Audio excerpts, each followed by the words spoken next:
चिनॉय साहब, आप ये गुफ्तगू सुन रहे हैं जो शहबाज राना साहब कर रहे हैं, इसमें जो पाकिस्तान ने ये बात की है कि खास तौर पे जो बिजली की कीमतें हुकूमत इसमें रिलीफ देना चाह रही है। IMF ने समवॉट कुछ पार्शली एग्री तो किया है। आपको लग रहा है कि आगे जाके गवर्नमेंट को एक कुशन मिला है वक्ती तौर पे कि बिजली की कीमतों की गर्मियां भी आ रही हैं, सियासी तौर पर एक बड़ा मुश्किल वक्त होता है उस वक्त हुकूमतों के लिए कि रिलीफ देना, और ओवरऑल इस मुआहदे में what is standing out for you? बिस्मिल्लाहिर्रहमानिर्रहीम। आपका बहुत बहुत शुक्रिया। देखें, शहबाज शरीफ साहब ने हमारे कारोबारी लोगों के साथ मीटिंग में वाज़ेह तौर पर कहा था कि 23 मार्च को आप खुशखबरी सुनेंगे और आपके बिजली के रेट जो है वो 8 से 10 रुपए कम हो जाएंगे। इसका अंदिया दिया था और यही अंदिया जो है वो ओवैस ज़रदारी साहब ने भी दिया था, लेकिन अब तक ये कोई नज़र नहीं आता कि कौन सी कम हुई हो रही है। कभी बात हो रही है कि शायद 1 रुपया कम हो जाएगा, कभी बात हो रही है 7 रुपये कम हो जाएंगे, लेकिन कहीं हम उस पर पहुंच नहीं रहे। और IPPs का जो इशू है वो अभी तक चले, रिजॉल्व तो बहुत सारी जगहों पर हो गया है, वैसे गवर्नमेंट को बेनिफिट मिल गया होगा, लेकिन जो कैपेसिटी चार्जेस हैं वो वही के वही चल रहे हैं, बिलों में वही के वही आ रहे हैं और हम लोगों को कोई वाज़ेह होता हुआ नजर नहीं आ रहा। अच्छा। जरूरत इस बात की है कि इसको फौरी तौर पर जो है वो अनाउंस किया जाए ताकि इंडस्ट्री का पहिया चलना शुरू हो जाए। इंडस्ट्री का पहिया जो है वो बहुत स्लो पेस पे चल रहा है, मैं नहीं कह रहा कि नहीं चल रहा, लेकिन इसकी तेजी बहुत जरूरी है GDP ग्रोथ के लिए और ओवरऑल हमारी मुल्क की इकोनॉमिक सूरत हाल के लिए। जहां हम बात कर रहे हैं कि जी टैक्सेस का कलेक्शन पूरा करेंगे, टैक्सेस का कलेक्शन जब भी पूरा होगा जब इंडस्ट्रियां चलेंगी। अगर इंडस्ट्रियां ही नहीं चलती तो कहाँ से टैक्सेस पूरे होंगे? और ये जो हमने अभी 652 अरब रुपए शॉर्ट ऑफ टारगेट एग्री करवाया है, मेरा ख्याल है कि अगर ये इंडस्ट्रियां अपनी बेस पे चलती रहती तो इसकी भी जरूरत नहीं पड़ती और हम इसको भी पूरा कर लेते और आगे भी पूरा कर लेते। दूसरी बात यह है कि टैक्सेस का एक मैसिव बोझ है स्पेशली कॉर्पोरेट सेक्टर पे और दूसरा सैलरीड क्लास पर। सैलरीड क्लास तो 30-35% के ब्रैकेट में आ जाती है, लेकिन अगर आप कॉर्पोरेट सेक्टर देखें तो शायद वो 50% के ऊपर चला जाता है। और उसके बाद कॉर्पोरेट सेक्टर में सब्सिडी कंपनियां देखें, उसको मिला ले तो वो सब्सिडी कंपनियां शायद 70-72% दे देती हैं, क्योंकि उनके डिविडेंड पर भी फिर दोबारा टैक्स लगता है और फिर जिसके हाथ में डिविडेंड जाता है उस पर भी दोबारा टैक्स लगता है। तो ये सारी सूरत हाल मुल्क में कॉर्पोरेट कल्चर को फरोग देने के लिए आइडियल नहीं है। इसको आइडियल बनाने के लिए इस पर रैशनली सोचना पड़ेगा और इसको जो है वो आगे लेके चलना पड़ेगा। शहबाज से जो आपने तमाम गुफ्तगू सुनी खास तौर पे टैक्स के हवाले से, मुझे बताइए कि आने वाले बजट में आप ये फोर्सी कर रहे हैं कि जो इस वक्त टैक्स स्ट्रक्चर है ये रिव्यू हो सकता है? जो तनख्वाहदार तबका है, जो मिडिल क्लास है, जो उसके ज्यादा क्या तकरीबन पूरा बोझ टैक्स का इस वक्त उठा रही है इस मुल्क के अंदर, उसमें कुछ हमें लग रहा है कि कोई रिव्यू होगा या इस साल ना एक्सपेक्ट करें हम? अच्छा, उससे पहले जो अहमद साहब ने बात की उसको मैं ब्रीफली क्लैरिफाई कर दूं। ये जो बिजली की कीमतों के हवाले से है, जो हमारी कल IMF से बात हुई उन्होंने तो इसका सिर्फ 1 रुपया फी यूनिट कमी की अभी तक बात हो रही है, इससे ज्यादा बात नहीं हो रही। तो 7-8 रुपए वाली कोई बात नहीं है।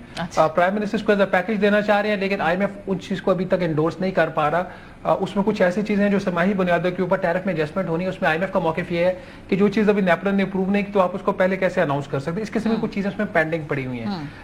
टैक्सेस का जहां तक मसला, मुझे इसमें बिस्मारिया को बहुत ज्यादा खास तौर पर जो तनख्वाहदार तबका उसके लिए होप नजर नहीं आ रही। उसकी एक तो वजह ये कि ये यहाँ पे तकरीबन 2 हफ्ते IMF का मिशन रहा, फिर कोई उसके बाद भी 2 हफ्ते इनकी बातचीत चलती रही। अभी 26 को जाके इनकी एग्रीमेंट कंक्लूड हुआ इनका, 4 तारीख से या 3 तारीख से इनकी मुज़ाकरा शुरू हुए थे। तो इस सारे अरसे के दौरान तनख्वाहदार तबके की बात ही नहीं हुई। हुकूमत पाकिस्तान ने टेक्निकल लेवल पे किसी स्टेज के ऊपर ये बात ही नहीं की कि हमने तनख्वाहदार तबके के ऊपर टैक्स का बोझ कम करना है। तो यहाँ से इनकी नीयत जाहिर हो जाती है। जो IMF वाली साइड से हमें फीडबैक आ रहा है उसमें भी IMF वही पुरानी बात कर रहा है जो पहले कर रहा था कि जब बाकी शोबों से टैक्स कलेक्शन बेहतर हो जाएगी तो यहाँ से हम रिलीफ दे देंगे। और जो FPR के हालात हैं वो तो हम सबके सामने है। 605 अरब रुपए का शॉर्टफॉल आ चुका है उनका 8 माह में।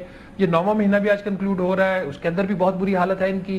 तो जो इन्होंने रियल एस्टेट से टैक्सेस ले रहे थे उस तरीके से वो वहां से नहीं ले सके। खास तौर पर जो ताजरों में इनको बुरी तरीके से नाकामी हुई है, क्योंकि इसमें हुकूमत की अपनी नीयत ही नहीं थी ताजरों से टैक्स लेने की, पॉलिटिकल इशू है। तो वो सारा मलबा तो है अभी तनख्वाहदार तबके के ऊपर, और जो लवाजमात चाहिए उस मलबे को उठाने के लिए, कम करने के लिए, वो अभी तक एग्जिस्ट ही नहीं करते। तो कोशिश जरूर हो सकती है कि जो टॉप टीयर के ऊपर एक सरचार्ज लगा हुआ 10% तनख्वाहदार तबके के ऊपर, जिसकी वजह से उसका जो रेट है वो 35% तकरीबन 39% हो जाता है, उसको शायद ये हटाने की कोशिश करे। बाकी कोई जब तक हुकूमत खुद बात नहीं करेगी, IMF इनसे क्यों कहेगा कि जाके आप तनख्वाहदार तबके का टैक्स कम करो। सही बात है। जैसा आपने सुना कि तरजीहात इस वक्त फिलहाल लगता है कि टैक्स का जो सबसे बड़ा बोझ है वो कॉर्पोरेट, जैसे आप कह रहे थे कि उनके बहुत ज्यादा टैक्स है, वो उठाएगा या एक तनख्वाहदार तबके से ताल्लुक रखने वाला शख्स उठाएगा। फिलहाल इसमें कोई बड़ा मेजर चेंज वो नहीं देख रहे, लेकिन फिलहाल एक जुज़वी वक्त पे एक गैर यकीनी सूरत हाल तो खत्म हुई है। जब भी मुआहदे होते हैं उसके बाद एटलीस्ट वो आगे से थोड़ी सी धुन जरूर छटती है। यहाँ से तरजीहात क्या होनी चाहिए हुकूमत की अगले 6-8 माह की?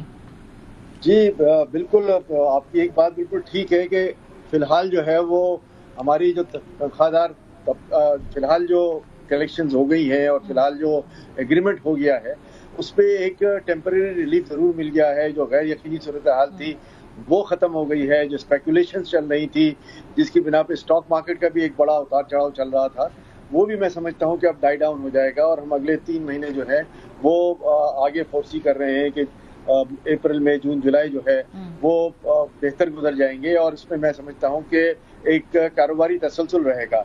देखिए बात यह है कि हम हमेशा इस बात को प्ली करते रहे हैं कि जो अनटैक्स क्लास है, चाहे वो कोई भी हो, कारोबारी हो, सर्विस क्लास हो या दूसरी लोग हों जो कहीं ना कहीं से रेवेन्यू जनरेट कर रहे हैं, उनको टैक्स करने की जरूरत है। जो ऑलरेडी तनख्वाहदार तबका है या जो कॉर्पोरेट कल्चर है या दूसरे कारोबारी इदारे हैं जिन पे ड्यू टैक्स लगता है और वो अपना ड्यू टैक्स देते हैं, मैं समझता हूं कि अब उनको मजीद प्रेशराइज करने का मतलब ये है कि उनके कारोबार को भी आप स्टॉप करेंगे। लेकिन दूसरी तरफ मैं आपको एक बात बताऊं जो लोग कहते नहीं है और मैं इसको बरमला कहता हूं कि देखिए कॉर्पोरेट सेक्टर पे जो टैक्स लग रहा है वो अपनी जगह पर है, जो मिडिल क्लास पे लग रहा है वो अपनी जगह पर है, लेकिन इस वक्त जो हम सूरत हाल देख रहे हैं, आप पिछले 2-3 साल का तजिया कर लें और इस करंट ईयर का भी तजिया कर लें तो मैं समझता हूँ कि जो लिस्टेड कंपनीज हैं स्टॉक एक्सचेंज के बोर्ड के ऊपर, प्लेटफॉर्म के ऊपर, उन्होंने जो रिकॉर्ड प्रॉफिट्स किए हैं और आगे वो फोर्सी कर रहे हैं, मैं समझता हूं कि ऐसा पाकिस्तान की तारीख में कभी नहीं हुआ। इसी तरह जो हमारा कारोबारी तबका है, मैं बरमला कहता हूं, लोग कहते नहीं है कि उन्होंने भी अच्छे मार्जिन्स कमाए हैं और आज भी अच्छे मार्जिन्स कमा रहे हैं कि जो रिलीफ मिलता है दूसरी चीजों में, उसका रिलीफ जो है वो कंज्यूमर पे नहीं आता और उसका रिलीफ वो प्राइसेस वही के वही रहती हैं। आज आप सीमेंट में देख लें कि कोयला कहाँ से कहाँ पहुंच गया, इंटरनेशनली भी और लोकली भी, लेकिन क्या सीमेंट के प्राइसेस कम हुए?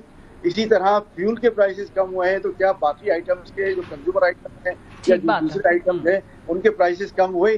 किसी ने प्राइस कम नहीं किया, तो उनका मुनाफा जो है वो दुगना हो गया, तिगना हो गया।